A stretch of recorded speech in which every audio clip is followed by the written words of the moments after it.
Welcome to MAP, the bi-weekly market access podcast hosted by me, Dr. Stefan Walzer. I am the innovator of Market Access 4.0 and a health economist by training and working in the fields of market access, reimbursement, pricing, and health economics since 2004.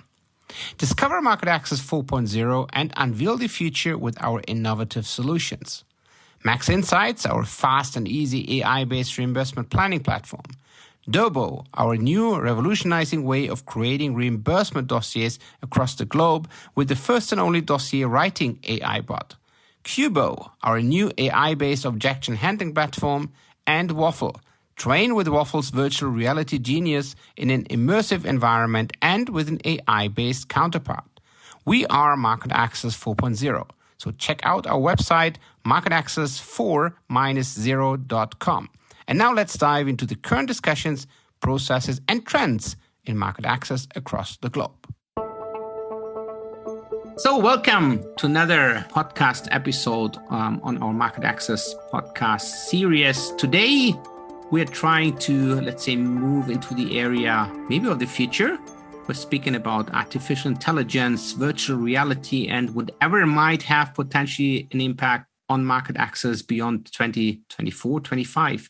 For that, I have Glib Kutepov directly from Ukraine. I think he's an expert in, I would say, AI and VR. But Glib, please feel free to introduce yourself as well. Hey, Stefan. Thank you for having me here today. So my name is Glib. I'm a CEO and founder of Modulate, the company which develops software for HR area, pharmaceuticals area. And of course, we are working with AI and VR, as these are very promising technologies and I would say trends. Very good.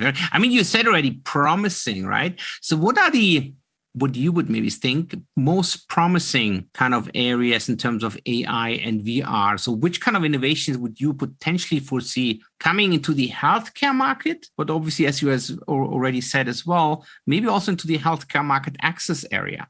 I would say, so AI has been here for a while, right? So we heard about AI since 5 years at least. But there was a big leap forward with the development of generative AI and so-called LLMs. So basically neural networks that can produce content. So like you probably all know ChatGPT and Dolly. So things that can paint for you or write things for you. And of course, you can use it in market access. So for instance, you can have data-driven insights. So for instance, AI can analyze your previous negotiations with payers and tell you, okay, which arguments, which lines, which script shall I use with the next payer to achieve the maximum success? So you can tailor your value communication much better for a particular payer, as an example. Yeah, that's a good one. As you said, I think generally it's more the kind of question, or probably rather defining the kind of area where you want and could potentially then use AI in general. But what are the potential key challenges would you maybe see as well in the market? Why do maybe not more market access managers use already any kind of language models and maybe other kind of applications? At least that's my kind of feeling so far. I think the excitement is there. People are looking for those innovation solutions, but I would say it's still maybe more conservative, meaning a lot of people do not yet use it. I think there are several points to that. So maybe let's start. So as you know, these language models, they contain data from some point in time to some point of time. Mm-hmm. So for instance, if ChatGPT contains data by 2022, then you will not get your questions answered, which relate to the newest material, right? So probably if there's, let's say, new COVID-19 variant came out a month ago, ChatGPT would probably not know about this. Yeah. So that's one thing. Another thing, there are always concerns about data privacy and security. So everything which is contained in ChatGPT or other OpenAI publicly available LLM is available to everyone. So basically, your competitor, if you feed your information into this LLM, your competitor will have access to that, mm-hmm. right? So in this case, you have to work with so-called overlayers, so having your own private layer on the generally available LLM. Yeah, I think you probably, let's say, mentioned a very important point, which I guess also most of the let's say lay people maybe also know, which is the kind of privacy issue. So if you do not want, let's say, to share something with the outside world, you might or should maybe not include it in maybe ChatGPT and the like. And that's obviously even more important, let's say, when taking the industry into consideration. But maybe, let's say, people, I don't want to say lay people, but for people who are not yet that familiar with artificial intelligence, could you explain in relatively simple terms what you mean by those different kind of layers, meaning we can take a language model and then we make it, let's say, more secure, maybe owned by a client? Okay, let me give you an example. So there is a technique which is called RAG, retrieval augmented generation, right? So imagine you're in a courtroom and you're hearing a case, and there is a judge who knows a lot of general information, right? So he basically can judge most of the cases.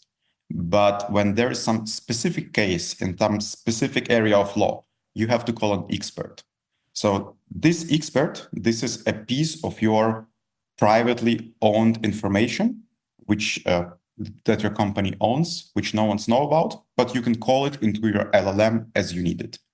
So, and one of the techniques is called, RAG, retrieval augmented generation.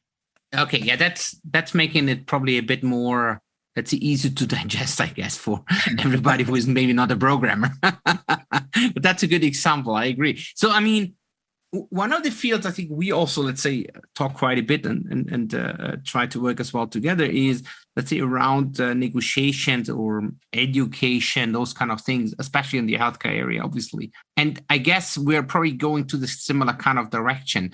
If you would think generally, let's say, about the next, I don't know, maybe 4 or 5 years or so, and think about the current available language models and other kind of maybe innovation you have on your kind of radar and screen, how would you see the health economics and outcomes research market access area potentially change? Or maybe does it change at all? Because maybe, as you would think, market access managers are more conservative than the average people, maybe.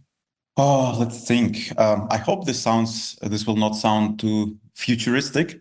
For instance, before you go to a payer, you prepare your value deck, you prepare your models, you prepare your objection handlers, but you probably never train, because you cannot have train your negotiation process, because you cannot have this environment where you will be having your negotiation. You will never have the real person in place with who you will be having negotiation. And you cannot predict what will be the mood of the person, what kind of question will he be asking you. So you never have this immersive simulation. And I think this is a future, so that you can really prepare an immersive environment with a real person, be it even a virtual version person, with the real questions, with the script, which is not always predictable. So really have a good preparation, and may even let system improve yourself. Let system analyze how you negotiate. What's your tone of voice? Did you use all the objection handlers you had? How was your eye movement? You can track your eye movement with Apple Vision Pro now. So there are a lot of improvements, I think. Well, yeah, that's an interesting one, and obviously it's something we also, let's say, work together. But I think probably this is bringing all of the different, let's say, layers together, right? We have virtual reality, where I think you just said it's an immersive kind of environment where we could maybe listen to the, let's say, similar kind of voice to similar kind of looking person you might maybe see in a negotiation, together with, I think, the example you said before, right? Going to court, you might just get the expert in that room, which would basically mean you would add anything what you need to prepare, right? Your value deck, your publications, your messages, your Q&A and whatever, and then everything is basically merged, and you can train basically wherever you are. True, as long as you have your virtual reality glasses. I have a funny example. So probably every one of us played computer games when we were a kid.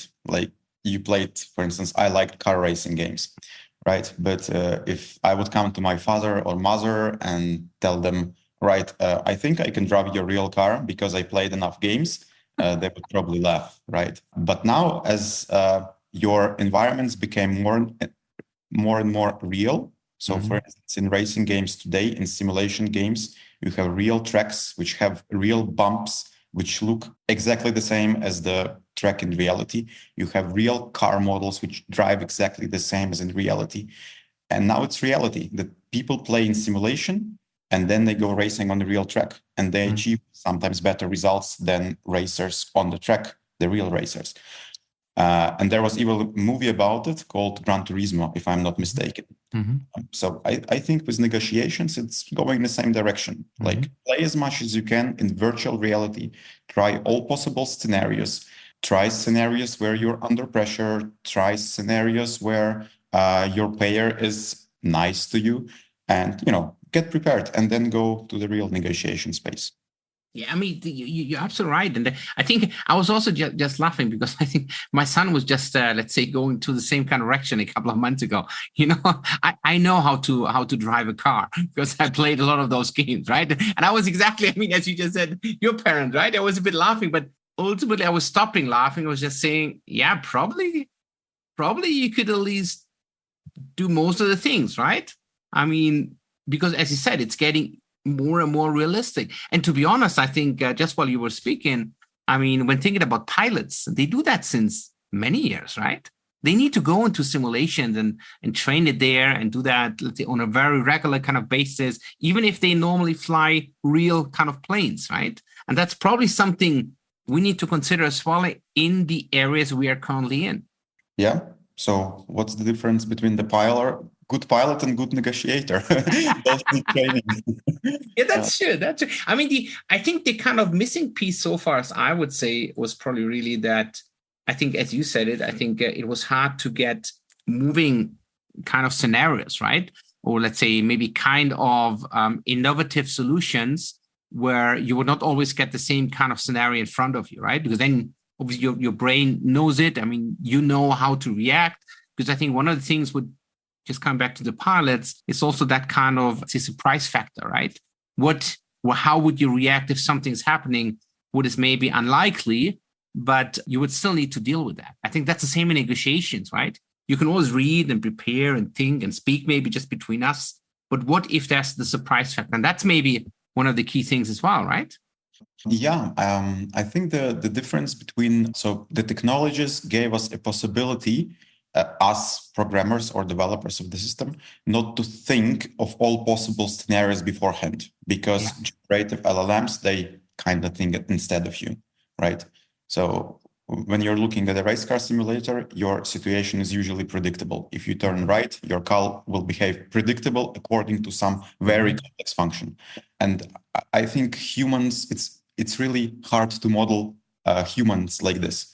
Therefore, AI is really suitable technology for training negotiations. Yeah, no, fully agree. I think that's an interesting one. I think because it's a content piece and it's also the part that you can, let's say, in total, I would say, prepare yourself, because you can go into, let's say, those kind of immersive kind of situations when I'm not speaking to Glib, even that maybe we are, let's say, in the same or on the same kind of platform, virtual platform. I think the brain does not recognize it if you, let's say, put you into, I don't know, a health minister's avatar, for example, because that's still probably making me or putting me into a stressful situation. Yeah. Another interesting point is that VR has also developed very much in the last several years. Like, imagine the version of Oculus Rift. Let's take Oculus Rift 2. It was like 3 years ago when you had your huge headset. You had to have your PC running several video cards. You had to have external tracker.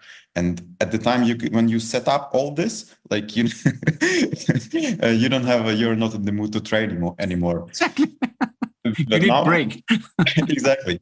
But now, if you take a look at whatever Meta Quest 3 or Apple Vision Pro, it's just a headset which has it has a perfect speed. You don't need a PC. You don't have cables. Your battery can run for 2 to 3 hours.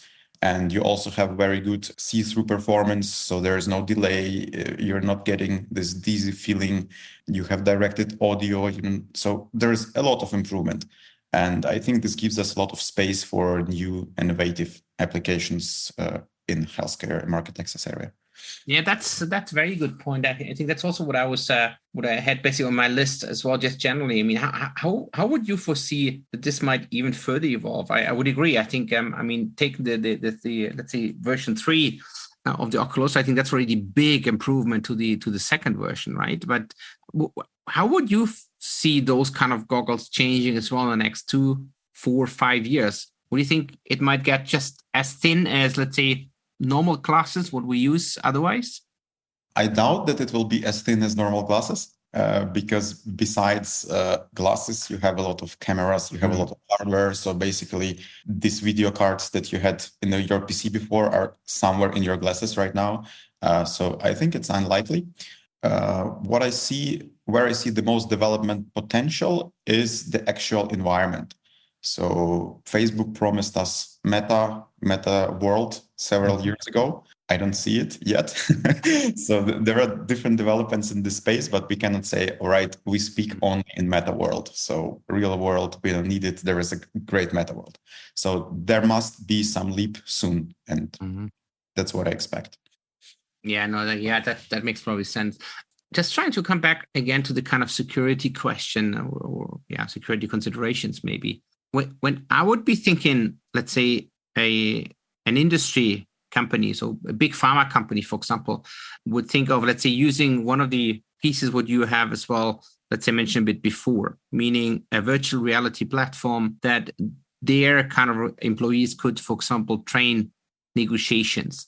Is there anything what is needed, for example, from the IT department to be integrated? Obviously, systems are very different, but as you have just said, I think we're moving into, let's say, the areas where we have the Apple goggle and the Oculus 3, where you would not need anymore even a computer. Even though that maybe it's a question, how do you get then the kind of documents, let's say, uploaded, or the kind of, let's say, scenarios maybe uploaded through the AI? What are your thoughts on that? I think it will be somehow similar to when the iPads were introduced. So when the iPad first appeared, every corporate client said, no, guys, it will never come. It will be like 10 years before it comes. But then someone brought privately an iPad and they started using it. And then they started exploring apps. And at some point, IT teams and developers thought, okay, maybe we need some kind of corporate app store applications. Then companies IT saw these app store applications and installed them. And then at the end, we are where we are now. So you have your private app stores where you have apps which are approved by corporate IT. And I think it's going to be somehow similar with the VR glasses. Just maybe another point that's worth mentioning. So in every application, you need basic security features. Yeah. You have to take care of your authentication. You have to have your two-factor authentication. You have to have your role-based access control. So you have different roles, they have different access rights. These are basics. Taking care of privately identifiable information, anonymizing things where needed. So this is basic hygiene that you need to have. Yeah, I think it's a good kind of analog to the iPad, because I remember I was still in the industry when the first version of iPad was basically being launched, and people were discussing it internally. There were working groups internally, and there were discussions and across different functions. And I think it looked exactly as you said, like a kind of nightmare to implement. And suddenly it worked. Suddenly everybody got an iPad, and life was getting even a bit more easy. Beyond, let's say, the kind of discussion we had with VR and AI, with the platform and negotiation and everything, obviously everybody is as well thinking about AI in the area of, let's say, data crunching, data analyzing, and the like. I mean, obviously in healthcare market access, we're also dealing a lot with, let's say, coding, right? Coding for, let's say, reimbursement, outpatient, inpatient codes across different countries, across different jurisdictions, etc. And also, for example, health technology assessment decisions. I would imagine this is also an area where AI could help a lot and streamline probably a lot of the processes. To your first point, I think with AI, it's important that now you can get, so you mentioned different countries, different contexts, different codes. But in a lot of cases, we're talking about the same concept. So you have different languages, but the concept is the same. You have different, ICD code, but the concept is the same. And AI technologies allows us to convert all of this into the same, let's say, vector space. So basically, there's only one meaning of different concepts. And this allows you to easily search for the same concepts, even if you don't know the exact name of the concept or you know only one keyword. It allows you comparing things. So I think there's a lot of potential to that. Yeah, exactly. I mean, you mentioned a very good point as well. I mean, what if you're a little bit, let's say, looking for something where you're not 100% sure how it is exactly being named? It's exactly, I mean, what we currently as well have across different jurisdictions. I mean, if we are looking for maybe a specific code and we have not been working in that disease area before, I mean, we as well as humans would still need to, let's say, find a way and maybe screen it and probably take as well different kind of search strategies and everything. And that's, I think, where AI can streamline and make a lot of time savings as well, right? Definitely. So AI allows you to analyze big chunks of data and understand the context of data. So AI can understand that concepts which have different syntaxes have the same semantics. So they sound differently, written differently, but they're the same. And in this way, you get the same encoding for the same concept of a word. Therefore, when you are searching for it, giving different syntaxes, but meaning the same semantic, you will still get a great result, the right result. Yeah, exactly. No, I fully agree. I mean, if I would, let's say, be a bit, maybe a bit optimistic from an industry's perspective, I would say with all of those potentially new tools, which I would expect in the next 3 to 5 years to come, industry has a big kind of advantage over maybe public institutions, meaning payers, because they might even be more conservative in applying new kind of applications. Would you foresee that this kind of advantage would also be an advantage in order to get, let's say, faster market access, maybe even with potentially higher prices, because the industry might be better prepared? Something, by the way, what a Dutch payer told us when we have been, let's say, doing a course in Rotterdam. I think you can answer the question about pricing better. I will try to answer the technology part. So, I like to play the game sometimes. Imagine we are in 3 years from now. So what will we be doing differently to today? So, for instance, I imagine that you will not have to write a value dossier. I imagine that AI will do it for you. But then the next question comes. If AI writes a value dossier for a pharmaceutical company, then probably another AI on the side of HTA will be checking your value dossier, right? So the question is, so sooner or later we will come to that. So then I ask myself, okay, how this value dossier thing will work. Yeah. Generated automatically and checked automatically, then this will be a play of AI. Exactly.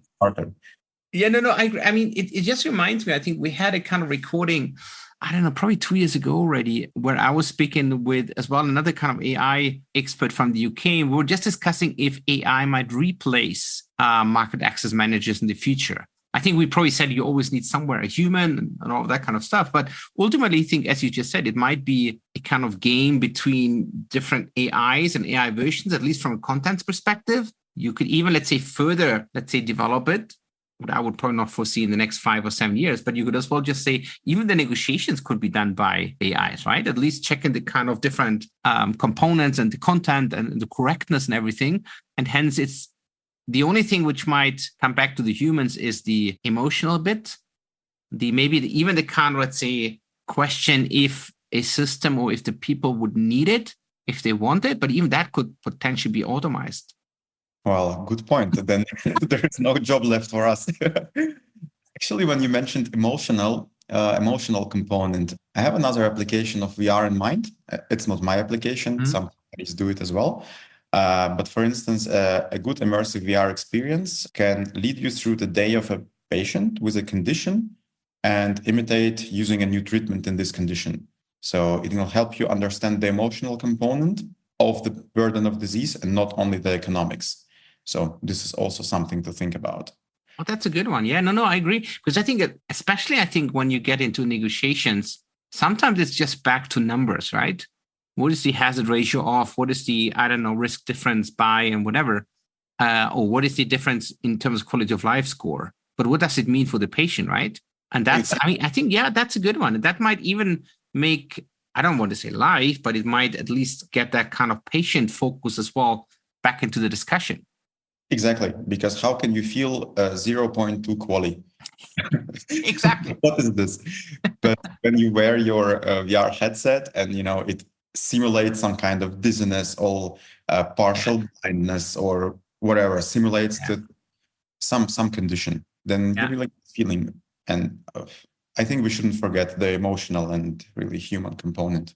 Yeah, that's true. That's true. So there's still a job for us at the end of the day. We'll find a job.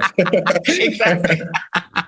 So, I mean, we're coming towards the end already of a kind of future thinking, let's say, scenario. And, we have as well discussed about, let's say, potential outlooks of, let's say, our world in the next, I don't know, 5 years or so. Anyhow, how would you see the world of healthcare market access on a VR AI basis, let's say by, I don't know, 2030, which is in roughly 6 years' time, or 2035?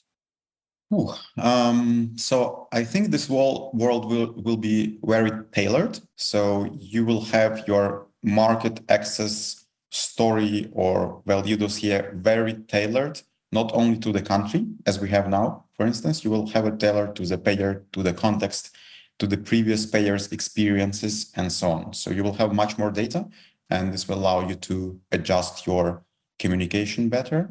I think you will be very much assisted by AI, if not completely. Yeah, the things will be written for you by AI. There will be much more historical data. So you will be able, for instance, to find, AI will help you to find a target group for your treatment based on the data it knows. Of course, negotiation simulations. I think you will be able to improve your negotiation skills in a matter of days, months, by just using your VR headset and AI assistant. Yeah, and one thing I mentioned before, VR will help you understand the perception of the payer and help you educate the payer, for instance, giving them the real feeling of a condition and the treatment. Yeah. Yeah, that sounds, I would say, promising. Absolutely. And I mean, I can foresee it. I think I can feel it. I mean, we're using already some of the tools. We're developing some of the tools as well. But I think there's probably a lot of new things as well to come. I think it's also when you see the advancements of AI and VR, of the different platforms and the tools which are available also over the sometimes even months, right? I think you could just foresee or imagine what is still doable even further in the future. Exactly. Perfect. Glib, I want to thank you. Well, that was a really great discussion. I think a future forward-looking kind of discussion. Let's just see how the world will change in the next 5, 10, 15 years in terms of healthcare market access and AI. Thank you, Glib. Thank you so much, Stefan, for having me. Market Access 4.0, the future of market access, whatever you want to call it. I think it was a great discussion today with Glib Kutepov and bringing the virtual reality and the artificial intelligence piece as well in the healthcare market access area. How that would look in the future, we'll need to see, but I think the first attempts are being made, and I think whoever knows me personally knows as well that, let's say, with some of the concepts, we are also on the forefront, like the code lookup called Max Insights, but also with the virtual reality and the artificial intelligence with respect to negotiations. How everything will basically look like, and if we will finally have, let's say, a kind of discussion and battle between the different artificial intelligence or language models, we'll need to see. But I think maybe in 5, 7, 9 years, this might be the future, that the language models of the payers are checking the language model results of the industry, and the humans might just simply, let's say, put the strategic points in there, as well as answering maybe then the kind of inconsistencies with the support of AI. So I think also coming back to a discussion I had with Andrew Bates a couple of months ago, where we discussed the question, would AI replace human, meaning market access managers? I think that's always a place, obviously, for humans, even if it's, let's say, focusing a lot on the strategic point. Glib was also mentioning the emotional part of that. And finally, the decision-making. I think that's a very important component and bit. And we see that also in other areas where artificial intelligence and virtual reality, for example, is just supporting the work of humans. I personally think the future looks very bright and very promising and very exciting. So let's just see how Market Access 4.0 will look like. That was an episode of MAP, the Market Access podcast provided by Mars Market Access and Pricing Strategy, which is your healthcare consultancy in the German-speaking markets. MAP is available every second week with a new episode, so watch out. And in case you might have questions, contact me directly and or visit our website on www.marketaccess-pricingstrategy.de.